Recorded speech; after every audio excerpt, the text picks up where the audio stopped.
तब गांधी जी का ये मानना है कि बच्चे को कितने साल की उम्र में स्कूल भेजा जाना चाहिए? कितने साल में? गांधी जी उन भारतीय दादाजी की तरह है। आपने क्या, गांव की स्कूल में 5 साल के बच्चे का नाम लिखते हैं। 5 साल से पहले गांव वाले स्कूल लिखते, गांव वाले स्कूलों में नाम लिखते। पर फिर भी आप बच्चे को लेके चलो 3 साल की हो, भाई घर वाले चाहते हैं 3 साल की को भेज दें, तो गवर्नमेंट स्कूल वाले कहते हैं नहीं भाई नाम लिखेंगे। तो घर वाले कहते हैं नाम मत लिखो, आने तो दो, है ना। तो कह भाई कहाँ, तो फिर अपने कहते हैं कच्ची पलीर। तो पहली क्लास में तो 5 साल का आएगा, पर 2 साल अपने कच्ची पलीर, जिसको आप ये शहर वाले LKG, वो जो प्रे पर आपका होता है, हमने वो कच्ची पहली और पक्की पहली में किया। तो टीचर कहता है कि भाई क्या करेगा यहाँ के, तो कहता उठनो बैठनो सीख सीख, बैठना सीखेगा, बच्चों से बिहेव करना सीखेगा, 3 घंटे की जगह सिटिंग देना सीखेगा, 3-4 घंटे, ये ठीक रहेगा थोड़ा, तो ठीक है। पर कई बार क्या होता है कि बच्चे को आप 5 साल के को भी स्कूल भेजते हो तो बच्चा रोता चिल्लाता है कि स्कूल नहीं जाऊंगा। छोटे बच्चे स्कूल जाने में डर सा ही लगता है, नहीं जाऊंगा। तो मम्मी पापा पीटते हैं, तो बच्चा भाग के दादाजी के पास चला जाता है क्योंकि मैं नहीं जाऊंगा। और दादाजी हर मामले में बच्चे का फेवर करते हैं। और दादाजी पापा को फटकार देते हैं कि नहीं भेजना, क्या करना है। पापा कहते अरे स्कूल नहीं जाएगा, तो आज ही बना सी कलेक्टर, नहीं जा रहा नहीं जा रहा। और उन बच्चों को दादाजी स्कूल जाने नहीं देते। ऐसे बच्चे जो दादाजी के बेहद लाडले होते हैं, बाद में फर्स्ट क्लास में जाते हैं तो 9 साल के होते हैं, 7-8 साल का एडमिशन होता है बाद में उसका। वो बाद में 8th में आते आते दाढ़ी बनाने लगते हैं। बाद में कई बार गांव में होता है कि अंडर-15 का कबड्डी का टूर्नामेंट है। अब अंडर-15 में बाकी बच्चे एकदम लाई जिलप जिलप एकदम छोटे छोटे, एक आधा ढाकी घूमता है उनमें। वो जो ढाकी घूमता आप मान लीजिए अपने दादाजी का लाड। गांधी जी वो भारतीय दादाजी है जिनका मानना है कि बच्चों को कितने साल में भेजो, कितने साल में, ये कितने साल में भेजो इस पे तो मैं कोई टिप्पणी नहीं करूं। पर मेरा एक फिर भी मानना है कि छोटे बच्चों की जो क्लास है वो 7 बजे नहीं लगनी चाहिए। ये जो LKG ULKG के बच्चों को हम 7 बजे लाई सोया हुआ है, आओ कितना था स्कूल जाना, कहाँ जाना है, क्यों जाना है, किस लिए जाना है, वाह। और उसका तू तैयार हो जा। और वो इसका मतलब नहीं समझ रहा कि यार तैयार होना क्या होता है। तो छोटे बच्चों की क्लास तो कम से कम 9 बजे शुरू की जानी चाहिए और उनकी क्लासें 6 घंटे नहीं होनी चाहिए। यार आप एक छोटे बच्चे को तो 6 घंटे की जगह बैठा रहे, 3-4 घंटे होनी चाहिए। 3 घंटे जा, 9 बजे भेजो, 12 बजे को जा, बस वो इतना ही सीखे, उठना बैठना सीख जाए, दोस्त क्या होते हैं, साथ वालों से बिहेव कैसे करना होता है, बोलना कैसे होता है, उतना सीख जाए। और वही बात है दादाजी वाली, कौन सो कलेक्टर बना से हो, है ना। तो ये इस बात का अपने को मामला उठाना है कि छोटे बच्चों को कितने बजे स्कूल होना चाहिए, और ये आवाज इतनी जोर से गूंजनी चाहिए कि सरकार तक अगला लिखो। अच्छा, गांधी जी ने एक और बड़ी गजब बात की। गांधी जी ने कहा बच्चों का एक पीरियड ऐसा आना चाहिए जिसमें बच्चों से काम करवाओ कुछ ना कुछ। क्या करवाएं? फिजिकल एक्टिविटी ना है, चरखा कतवाओ। क्या कतवाओ? चरखा कतवाओ। इनसे सिलाई बुनाई कढ़ाई टाइप का कुछ ना कुछ सिखाया जाए, स्किल डेवलपमेंट, है ना, हस्त उत्पादक। और मैं ये भी यदि कभी बिजनेस शुरू करूंगा तो उस कंपनी का नाम क्या रखूंगा? The Ripon company. तो कोई नॉन के नॉन यूं को जानकार, उन्होंने लाइब्रेरी खोली तो नाम रख दिया रिपन लाइब्रेरी। वो लाइब्रेरी होगी फ्लॉप,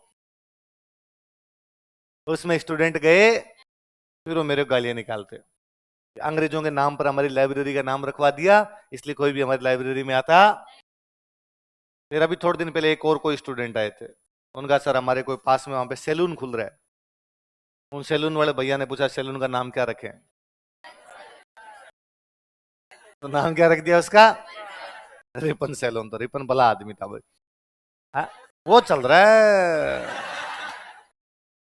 एंड रहा है। तो आपको भी यदि कभी हेयर कट करवाने हो तो कहाँ जा सकते हो? हाँ हाँ, डिस्काउंट हो। हाँ, जैसे आप जाके स्प्रिंग बोर्ड नाम लोगे वैसे आपको क्या मिल जाएगा? डिस्काउंट मिल जाएगा। है कहाँ पे? यार आज के समय में ये सवाल पूछना कि है कहां पर है, कितना बेमानी है। हाँ, गूगल मारो रिपन सैलून, अपने आप सैलून खुद चला के तुम्हारे पास आ जाए, यही बाल काट दूं हाथों हाथ तुम्हारे। नोटिस किया कि यहाँ डिलीवरी में महिलाओं की डेथ हो जाती है। भारत सेफ डिलीवरी नहीं करवा पा रहा है क्योंकि हॉस्पिटल वगैरह थे नहीं अलग से, और डिलीवरी के अंदर या तो जच्चा या बच्चा दोनों में से किसी ना किसी की डेथ। उस बेचारे को बड़ा बुरा लगा, उसने इंग्लैंड की सरकार से बात की, एक साथ भारत के अंदर 12 जनाना हॉस्पिटल खोले गए उस एल्गिन सेकंड की वाइफ ने, लेडी एल्गिन। इसलिए लड़के तालियां बजा रहे, तुम्हारे कौन सा जापा हो रहा है?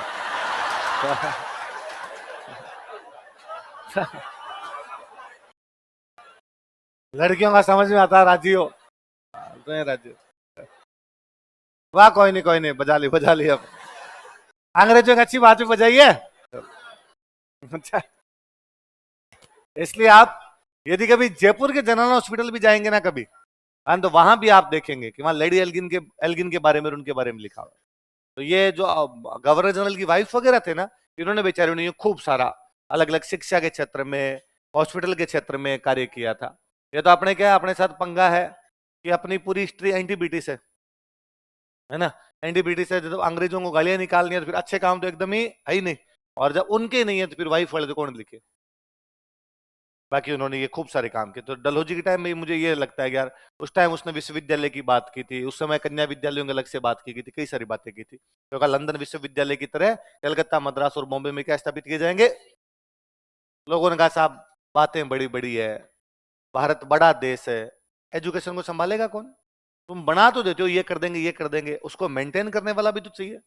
वो डिस्पैच में लिखा गया कि प्रत्येक प्रांत में शिक्षा विभाग स्थापित किया जाएगा, प्रत्येक प्रांत में, जिसमें कमिश्नर होगा। कौन होगा?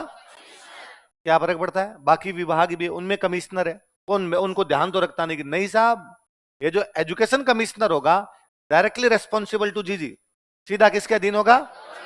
मतलब भारत में शिक्षा को सीधा ध्यान कौन रखेगा? तो एक शिक्षा विभाग बना दिया जाएगा। और क्या किया जाना चाहिए सुधार? तो लोगों ने कहा साहब आप करो, हम तो प्राइमरी भी देंगे, सेकेंडरी भी देंगे, हायर एजुकेशन भी देंगे, इतने मास्टर कहां से लाओगे रे? और फिर इतने मास्टर यदि लगा दिए तो फिर हर किसी को लगा दोगे, हर किसी को लगा दोगे, उसको पढ़ाना भी आता? अंग्रेजों ने कहा नहीं, हम अध्यापक प्रशिक्षण केंद्र स्थापित करेंगे। क्या स्थापित करेंगे? ये बीएड पहली बार वुड डिस्पैच लाया था। ये जो बीएड करते हो तुम, ये पहली बार कौन लाया था? किसने बीएड कर रखी है? कर रहे हो कई? कौन कौन कर रहे हैं बीएड? बोलो थैंक यू वुड डिस्पैच। लेगो लेगो। अध्यापक प्रशिक्षण केंद्र स्थापित किए जाएंगे। Teacher training centre will be established. अध्यापक प्रशिक्षण केंद्र स्थापित किए जाएंगे। Teacher training centre will be established.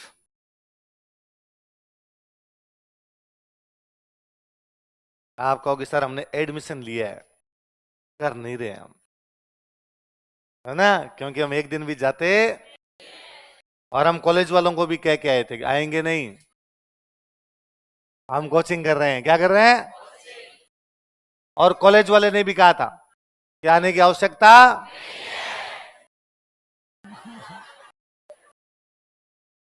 तुम तो खाली, बाकी हम जाने हमारा। और फिर हम कभी बैठ के ट्विटर पे, व्हाट्सएप पे, फेसबुक पे लिखते हैं देखिए भारत में शिक्षा की हालत, दुर्दशा भारत में शिक्षा की, अध्यापकों को कुछ भी नहीं आता है, हाँ, इनको उचित ज्ञान भी नहीं दिया गया है, तो लिया किसने? चलो तो कौन से केंद्र स्थापित किए जाएंगे? अध्यापक प्रशिक्षण केंद्र। किसी ने आगे कहा भाई साहब खाली एजुकेशन देने से क्या होगा, रोजगार मिलना चाहिए, एजुकेशन का उद्देश्य हो पेट भरे, पढ़ा देते हो, नौकरी तो मिलती नहीं। अंग्रेजों ने कहा नहीं भाई, हम ऐसी एजुकेशन देंगे जिससे लोगों को नौकरी मिले। क्या करोगे? एक तो हम टेक्निकल एजुकेशन देंगे। कैसी देंगे? टेक्निकल चीजें सिखाएंगे कि बंदा बाहर जाके अपने स्किल डेवलपमेंट कर देंगे, कुछ ना कुछ कर सके। हम उसको बिजनेस की शिक्षा देंगे, वोकेशनल एजुकेशन, व्यावसायिक शिक्षा। कौन सी देंगे? तो तकनीकी शिक्षा देंगे और व्यावसायिक शिक्षा देंगे, बिजनेस के बारे में बताएंगे, टेक्नोलॉजी के बारे में बताएंगे, तो बंदा बाहर जाके अपनी दुकानदारी खोल सकता है, वो शिक्षा उसकी कहीं ना कहीं काम में आ जाएगी।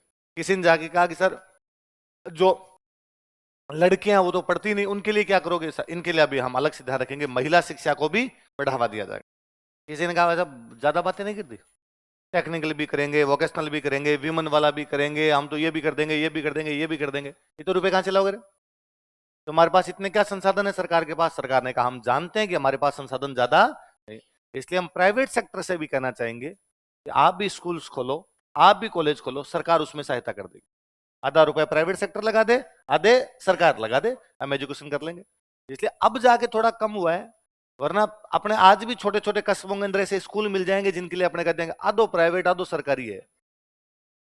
एडेड स्कूल्स, अनुदानित विद्यालय, उनके ऊपर लिखा होता था बाकायदा। ये अंग्रेजों की व्यवस्था थी उस टाइम की बात, धीरे धीरे अपने देश के अंदर भी चलती रही। इनमें कुछ पैसा सरकार लगा देगी, कुछ कोई बिजनेसमैन लगा दे, स्कूल हम स्थापित कर लेंगे। लिखो, निजी प्रयासों को बढ़ावा दिया जाएगा, private sectors will be promoted.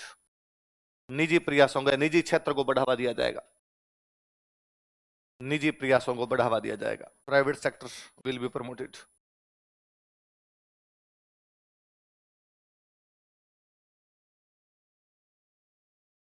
ये आपका वुड डिक्लेरेशन रहेगा याद आपके। तो सबसे पहले तो उसने कहा कि हमारा उद्देश्य क्या है, यूरोपियन ज्ञान का प्रचार प्रसार, लेकिन इसके लिए मैकाले का अधोमुखी निषेधन सिद्धांत त्यागना पड़ेगा। हम प्राथमिक शिक्षा किसमें देंगे, हम माध्यमिक शिक्षा किसमें देंगे, इसके लिए जिला स्तर पर, और उच्च शिक्षा केवल किसमें देंगे, उच्च शिक्षा के लिए लंदन विश्वविद्यालय की तरह प्रत्येक प्रांत में कमिश्नर के अधीन क्या होगा,